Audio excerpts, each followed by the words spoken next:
I see live 2, 3. I think we're live now. We are live now.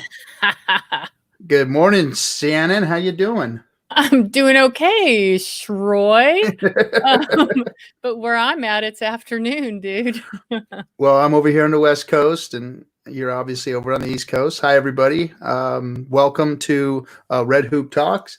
I see that we are live on YouTube, so that's cool. This is our first real live broadcast. Let me turn it down because it's actually starting to feedback.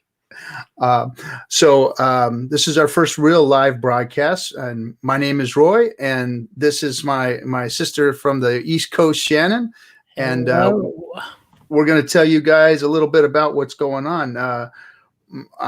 Again, my name is Roy. I'm with the Caddo Nation of Louisiana, and I'm living out here in Southern California. I'm going to be working with my sister Shannon here to bring you information about Indian country, what's going on out there in the news, information about the association that Shannon is going to be talking a little bit about, that is working on American Indian affairs within each nation and helping them with legal issues and things like that. And she'll explain that deeper. But that's what we're going to do. We're going to try and bring as much information as we can to the audience so that you can keep up on what's going on in Indian country. Shannon, you want to take it away and introduce yourself a little bit?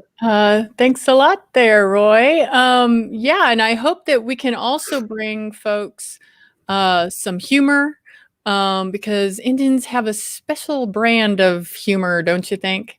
And some music, some culture, some storytelling. So not just news, and certainly not just doom and gloom, which is where our lives are at right now with COVID-19. So let me tell you a little bit about myself. My name's Shannon O'Loughlin. Pretty Irish name there, huh? I'm Choctaw, Polish, and Irish, from the Choctaw Nation of Oklahoma. And for some reason, Roy and I are brother and sister, even though our tribes often have fought battles. Roy claims his tribe wins all the time, and I say mine has. But we'll get into that in later shows, right? Because I want to hear more about Caddo history, because it really is fascinating, and not too many people are aware of the Caddo Nation and the territories that it's encapsulated. But I am the executive director and attorney for the Association on American Indian Affairs. The association is the oldest nonprofit serving Indian country. We've been around since 1922. Of course, I haven't served as the executive director for that long, but over the last several years, we are raising our profile as we build up to our 100th anniversary in 2022. And we do a lot of work that's relevant to supporting cultural revitalization. We work on a lot of youth projects and juvenile justice reform. We deal with the Indian Child Welfare Act. In fact, we were the organization back in the 1960s that did research out in the field with tribes to find out that a quarter of our children had been adopted out of Indian country and put into non-Indian foster and adoptive homes and placements. Today, the Indian Child Welfare Act has helped diminish those numbers, but they still are disparate as compared to white children who are taken away from their families and put in adoptive or foster homes. That's one of the issues we work on. We also deal a lot with sacred sites and repatriation of ancestors, their burial belongings, and sacred and cultural property.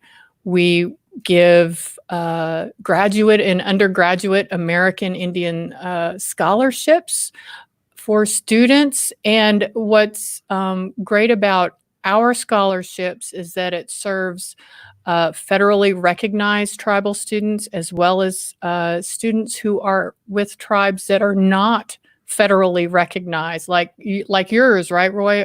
Is Caddo not recognized by the federal government?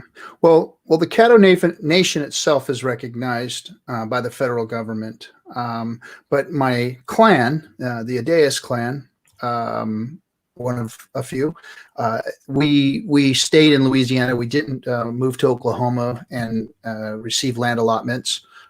We stayed tribally affiliated with one another. Our families have intermingled for years and years and years. And we all stay in the same place. We all have an annual powwow. So our culture has stayed intact as far as our tribal group. And in the last 30 years or so, the state of Louisiana has recognized the Adayas Nation. But federal recognition has been in the makings for a very long time. And nothing has come of that yet. So that's where the Adayas are at now. Yeah, that's a really complicated, idiotic process of the federal government to recognize a historic tribe that has had an ongoing relationship with the federal government. That it's just a terrible process that tribes have to undertake if they haven't had, treaties or other large agreements historically, if they fought colonization through removing themselves and trying to stay away from colonization, or if they took on the guise of, we're getting live viewer comments. Oh my God, no. If you all didn't, you're just in the chat, you suck. This is our first show. So if you do hear or listen to this, we're getting used to all of this, and we hope that you will listen and struggle through a little bit with us while we get our format and template down for what we're going to do. But so let me get back to what we are trying to do with this first show, which is introduce ourselves and our desire to share information about what's happening in Indian country and how important tribal nations are to the history of this country, but that we're often invisible. People do not understand the relationship between tribal nations and the federal government, nor do they understand the issues we face, which are different than what other minorities experience in the United States because of that historic relationship we have with the United States and the states we reside in. So the association's been around a while. We do some amazing, great things in Indian country. Today, we are focusing our efforts on how we can be of use with this COVID-19 epidemic and how we're going to recover from this. And there's a lot of news happening in Indian country about that. But before we get into that, let's stop right there because I tend to take over the conversation a little bit. Roy, go ahead. No, that's okay because you were really explaining what the focus of this show is going to be, and that's your work with the association.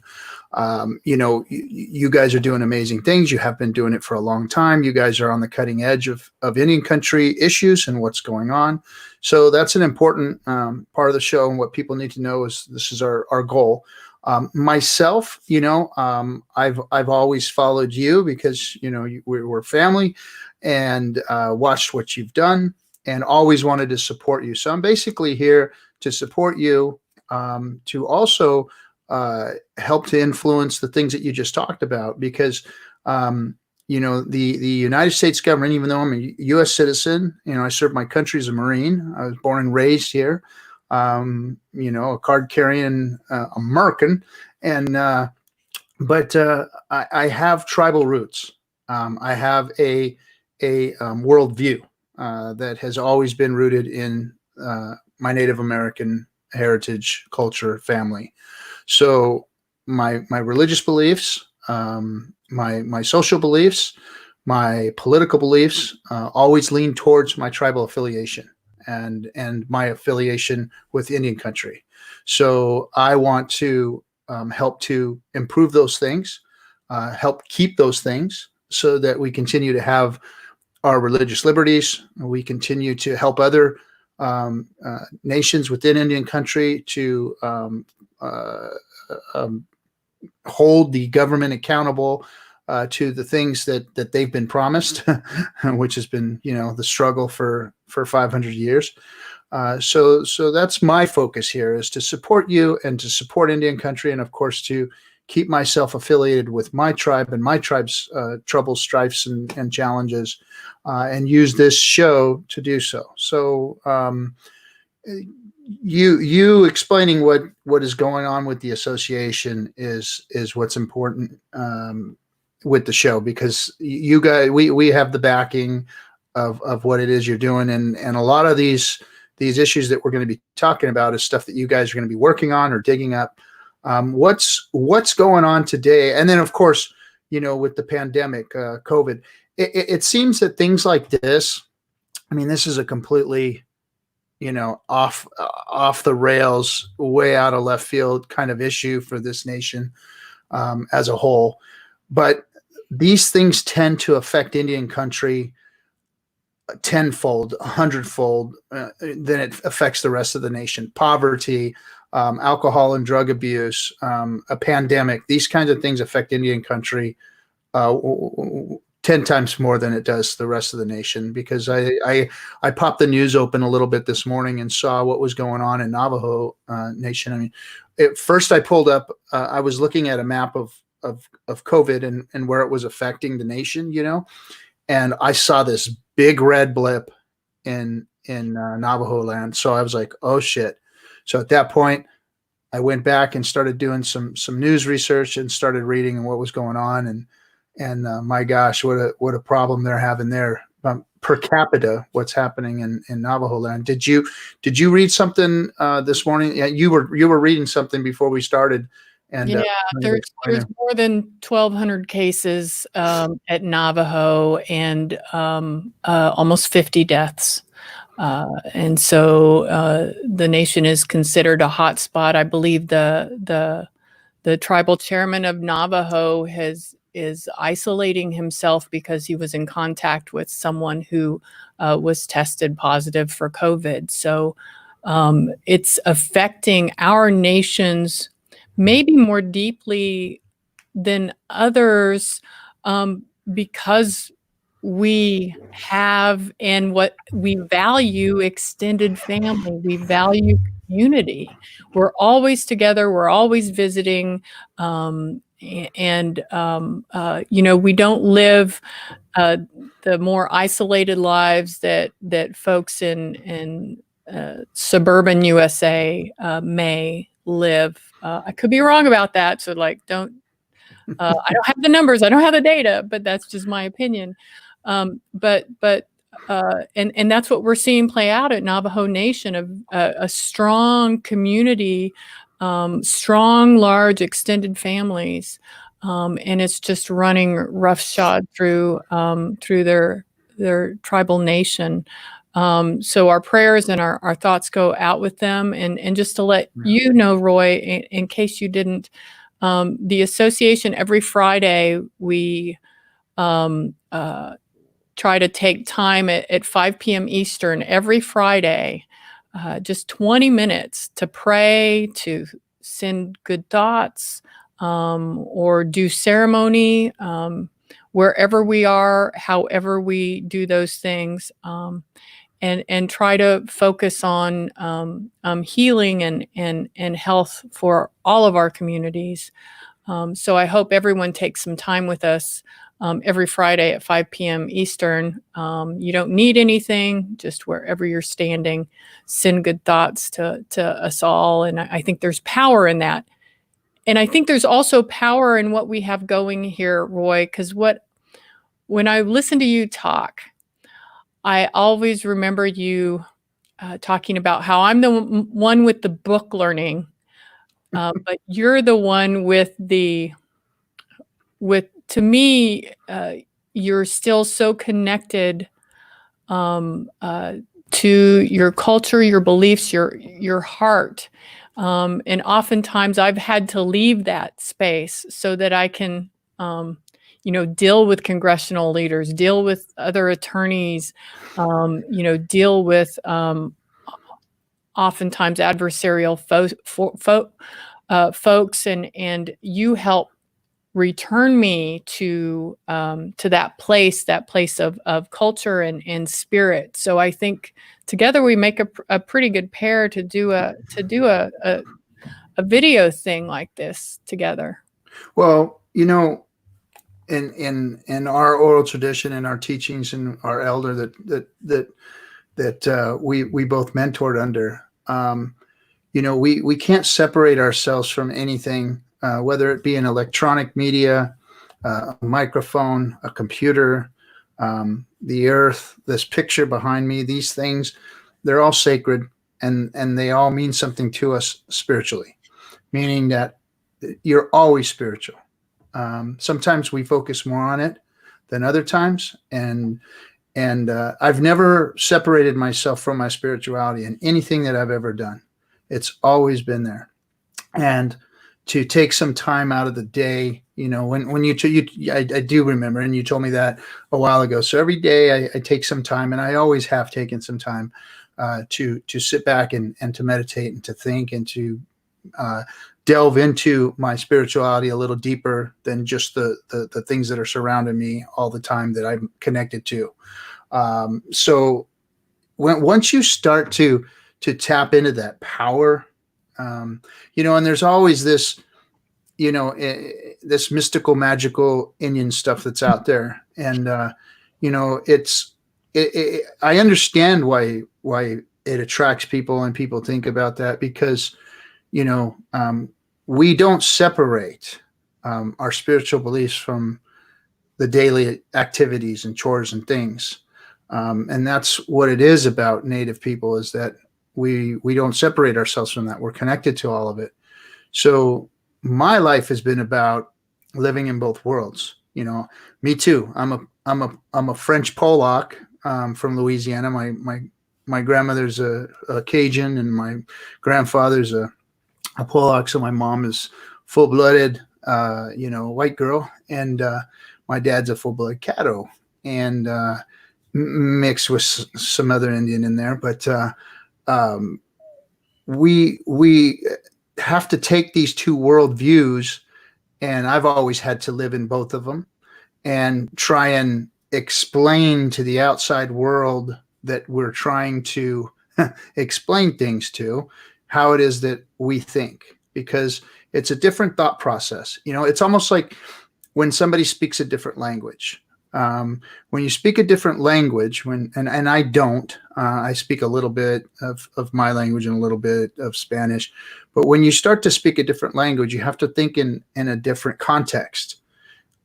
So it's kind of like that. So like when you think in, like I see people a lot of times when they're trying to translate a language, they're like, well, the thought is there, but the words aren't there in English, or the words aren't there in German, or the words aren't there in Spanish, So it's almost like your mind switches. It's the same way with natives. We have a different thought process on the daily activities, and we never separate ourselves from our spiritual beliefs. You can't. There's no way to separate, God from anything. So that's what it's really all about for me anyway. But having that time in the day to sit down and be who I am and reflect on that gives me power, because what happens when you do tap into that power, and I was taught this, that the universe is obligated to answer you. And that's why I do that, because sometimes I'm just seeking an answer, and for instance, like what's going on today, why once again is Indian country being affected so heavily by something that is affecting the rest of the world? It's another pounding, Yeah. Yeah, and it's another smallpox. It's another Spanish flu. It's another epidemic of of again of great loss. Uh, I liked there was a lot of memes out there a month or so ago about when Trump closed the borders and was canceling flights from foreign countries and the meme was I think it was an old Indian man, or maybe old Indian was so old you couldn't tell if it was a man or a woman. And it said, if only we would have closed the borders 573 years ago. Um, so we Yeah, Indians had bad immigration laws, that's for sure. we did we didn't have it figured out then, for sure. But we a lot of times we heal from with all that humor. We use humor to remind ourselves uh, of where we are today and where we've come from. And I see tribal governments and their emergency services personnel really meeting the call of duty. They are our heroes right now. They're our warriors right now. Our Indian Health Service doctors and nurses, our fire and rescue and other emergency management personnel, our tribal school teachers and our grandmas that watch our children. These are our warriors today. They're not me. They're not you sitting in in our urban or suburban areas where we're coming from. They're the people on the ground, making sure that everyone has food and is taken care of. And I hope we can all think about them over the next months, because they're going to need our support, not just our resources, but our prayers and thoughts to keep everyone strong. Because we're all going to have stamina. We're all going to have a lot of stamina to stick this out. Suicide is high in Indian country and in other communities. I'm worried that this might make those numbers go higher. I don't know. Yeah, it. Well, I mean, I think in general, that's going to be the case.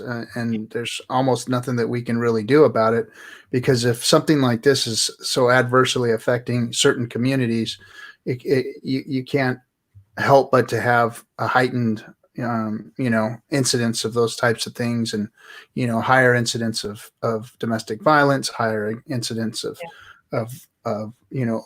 substance abuse, higher incidence of suicide, higher incidence of just regular domestic violence and things like that. We're all cooped up together in our homes. What is there to do but maybe eat and drink? I can't tell you how many times I've gone to the refrigerator. So a lot of these things are probably going to be put under a microscope, or blown up, I mean. But yeah. I lost my train of thought, but I was going to ask you something while you were talking there.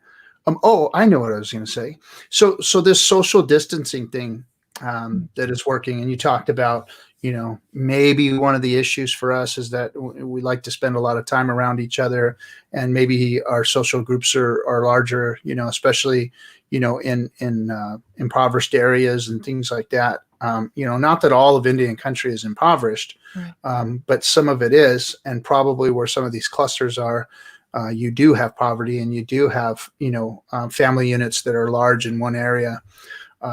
So this social distancing seems to be working, because I'm here in California. We started this a long time ago, this social distancing and the shutdown. We basically voluntarily shut down.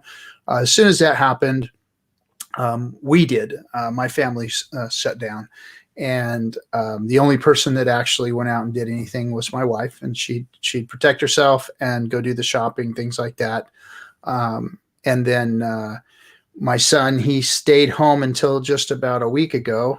Now, so the social distancing seems to have been working here in California, because if you look at, per capita and how large the mass is, the social distancing seems to be working. But there's a group of people out there right now saying it's time to knock this off and put everything back together. And it's only going to endanger everybody, and especially places that are having trouble, social distancing. Now we're going to continue to spread this thing. We're going to continue to push it out there. And then places like, the Navajo Nation, where they're having a lot of trouble, are going to have even more trouble trying to keep this thing down. What do you think about that? And should we open things back up already, or is it time to do that? Yeah, and I'm all for personal freedoms, and I'm all for government accountability and the government to stay off my lawn, so to speak, right? But if it was me, myself, and I was out in the woods and did not have to interact with people, then I'm not going to wear a mask and I'm not going to wear gloves. But if people want, man, I cannot justify anyone knowing what we know about COVID, in that you could have it for 2 weeks and not even know, and be spreading it to whomever you're interacting with. In fact, people you don't even know, who you've never even seen before. You could be spreading it to them by leaving, the virus on something that you've touched, and that they touch it, and they're maybe they're not sick, maybe they have diabetes, or they're older and their immune system is compromised, and they get sick and die. Yeah. So I don't understand how anybody, knowing what we know, would say that it's okay to open up Atlanta, or open up restaurants for sit-down service, and open up our businesses now.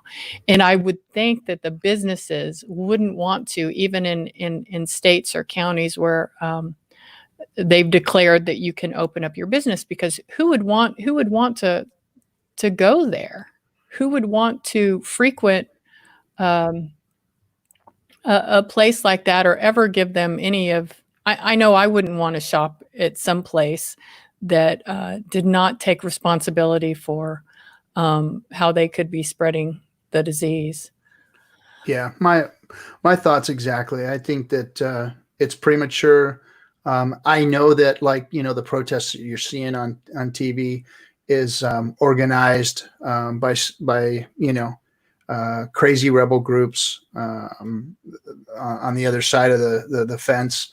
And so it's all a big show. I don't know why they're doing this, but it's endangering everybody. And I think that, most of the nation has the right idea, but they're pushing this, and I don't know why. It's obviously it's for political and financial gain, but that seems to always be the case. Selfishness, Roy. I think it's pure selfishness, because people don't want to inconvenience themselves. And it's economic too. People are really concerned about their paychecks, and I get that. But if I don't understand how anyone could be irresponsible at this point in time, when we all need to come together and act in a unified fashion to stop this thing. Yeah. Um, And I think that them, trying to push this thing is pushing an agenda that's really not even their own. I think that the agenda should be, hey, you know what? Let's just stop the whole nation. Let's get to the banks and say, hey, look, nobody's going to do anything for 2 months. We're not going to charge anybody any mortgages. So no rent, no mortgages, no anything. Let's focus on doing something like that. Get everybody home for a couple of months, get this thing calmed down, and then roll out a plan. Once the curve, they say, goes down, then let's roll out a plan. And then this is going to protect, the more vulnerable nations, mhm. like what's in Indian country. And we're Well, not going to see these big, breakouts. how do you think? What do you think the opinions are out there in Indian country about COVID? What do you think is happening there? Because I've got um, some information about that. Well, and from people that I'm hearing about, I'm getting mixed messages too. Right. Um, a lot of our youth, a lot of the people out there in the activist community, in the Native activist community, which I'm very connected to. I'm noticing a lot of their chat rooms and a lot of the things that they're saying, almost uh, uh, parallel with conspiracy theorists. Because a lot of the times when we are activists, we tend to listen to the conspiracy theorists about the United States and its governments and whatnot. And in particular, I'm not going to name the name, but I've seen one activist out there that's actually, posting how this is a hoax and this is just the government trying to control and blah, blah, blah, blah, blah. And I think that's a dangerous place to come from.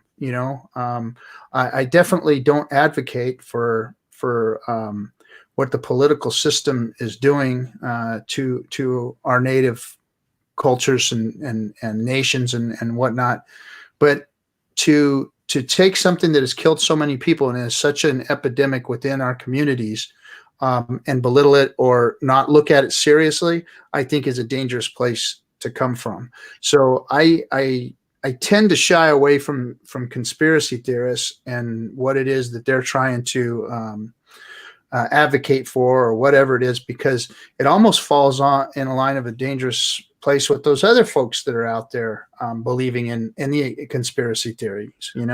Yeah, yeah, you got it. Uh, I agree with you wholeheartedly, and I mean, if folks like that, if they're coming from Indian country, I mean, some of those conspiracies are true, and we'll talk about those.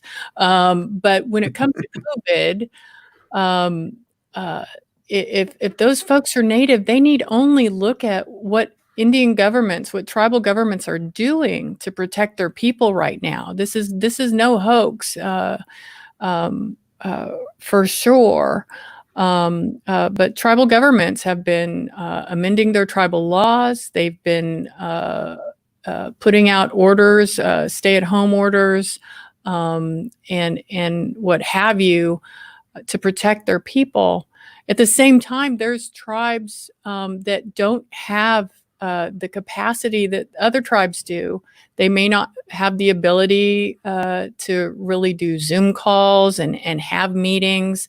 They're not sure how to handle within their tribal governance structure, how to handle decision making in this changed environment where they're not supposed to be meeting face to face.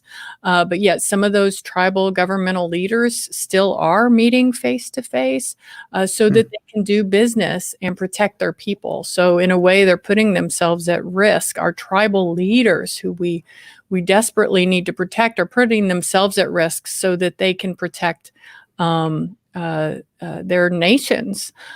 So it really is mixed out there. People are still trying to maintain any kind of economic development opportunities that they have.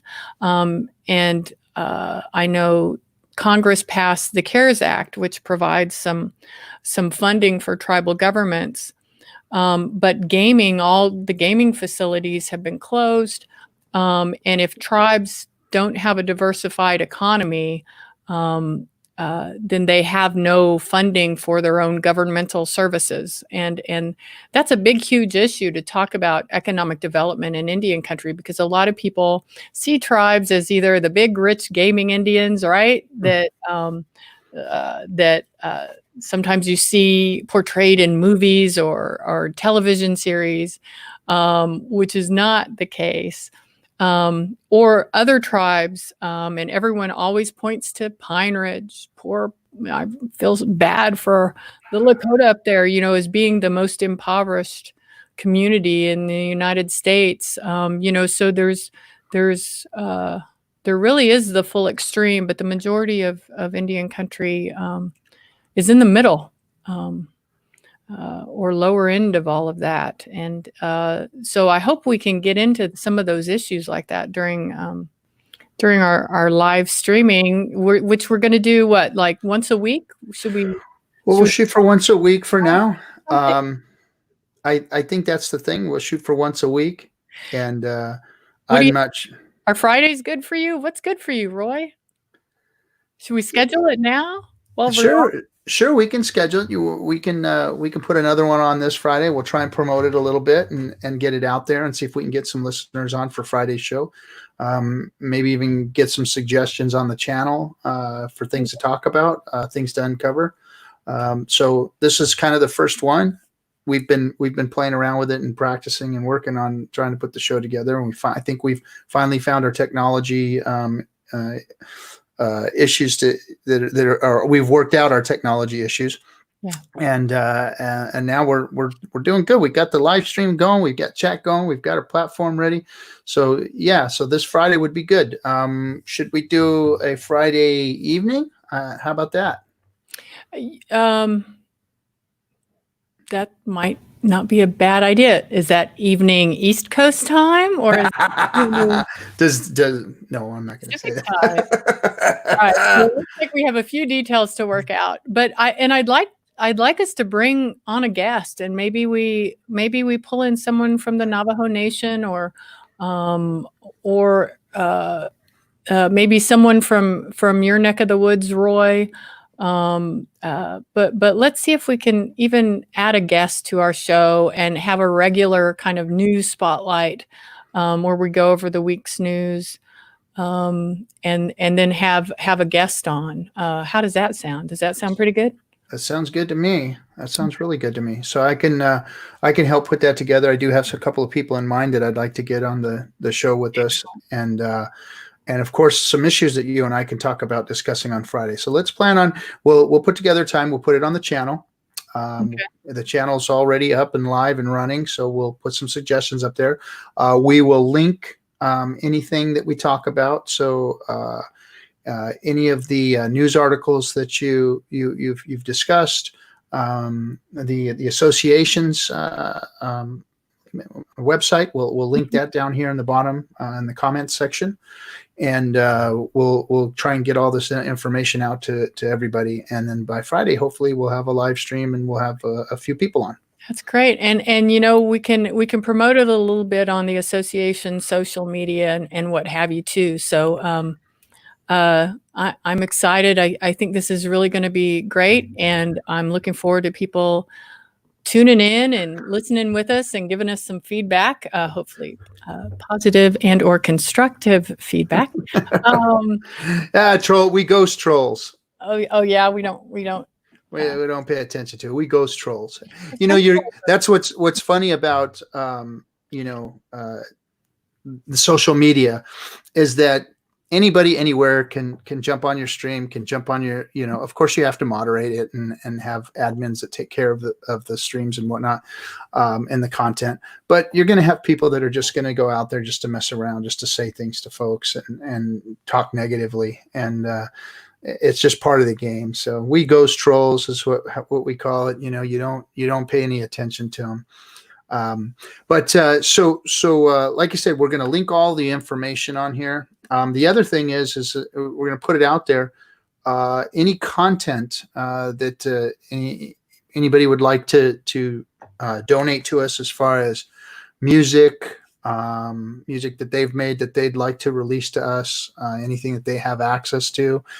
We'd like to get some of that on here, maybe do some intros and whatnot.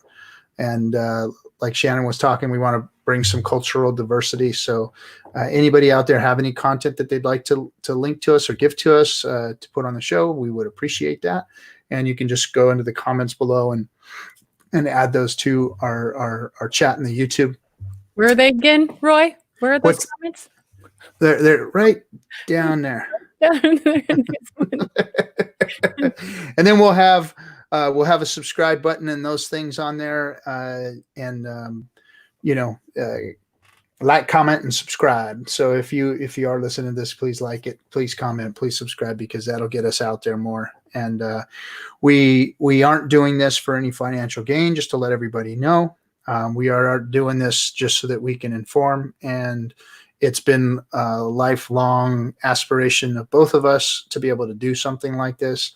Again, we both come from the same mentor who taught us that it's important for us to get out there and to give back and to disseminate information. And this is the best place for us to do that, being that we both live on opposite coasts, and we've both been involved for many, many years in Indian country and its issues.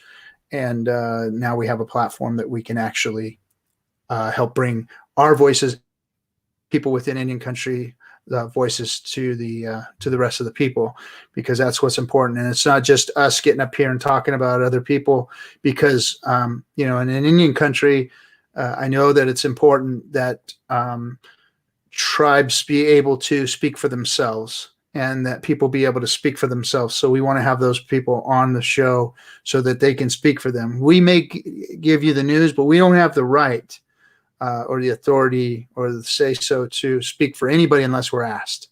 That's and, we, at this point, we are just disseminating information that we are reading out there in Indian country, things that we're seeing, things that the association's working on. And then any tribal affiliation that wants to come on and speak or have us speak on their behalf, we're going to do that in a good way. We're going to do that in the right way, and not encroach on anybody. Thank you, Roy. Yeah, that's important. So, all right. Well, we've been on the air for over 40 minutes. So I think it's probably a good time to end the first show here. We may end up, 30. We're going to try and keep it to 30, 45 minutes. We might have a very interesting guest, and it might take us into the hour mark. But our show is going to regularly be about 30 to 45 minutes. And then we'll every once in a while go over to about an hour. And then sometimes maybe if something serious is going on, even longer, because I notice a lot of YouTube channels and a lot of content out there is going beyond the hour, 2 hour. I've done other shows. I'm on other shows in the world that we do talk for longer than an hour. I'll be doing one today at noon, and then that show usually goes about an hour and a half to 2 hours. So, but anyway, thank you. Thanks everybody for viewing this. Please like, comment, and subscribe so that we can gain our viewership. Shannon, you want to close with anything? No.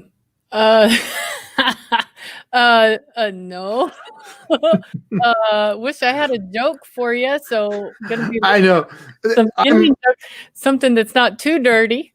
I'm gonna work on trying to be a little funnier, a little more lighthearted, because it's always been it's been hard for me to do that. I'm not a real funny guy. Sometimes I am, I guess, but most of the time I'm not. I'm kind of get serious, but we do want to make it lighthearted, and maybe we could bring some guests on that are a little funnier than I am. But yeah, we're gonna do that. We're gonna have to do that. Yeah, we have got to have humor, because this will not be any fun unless we can either make fun of each other or have someone else that we can bring in to make fun of us. So, in a good way.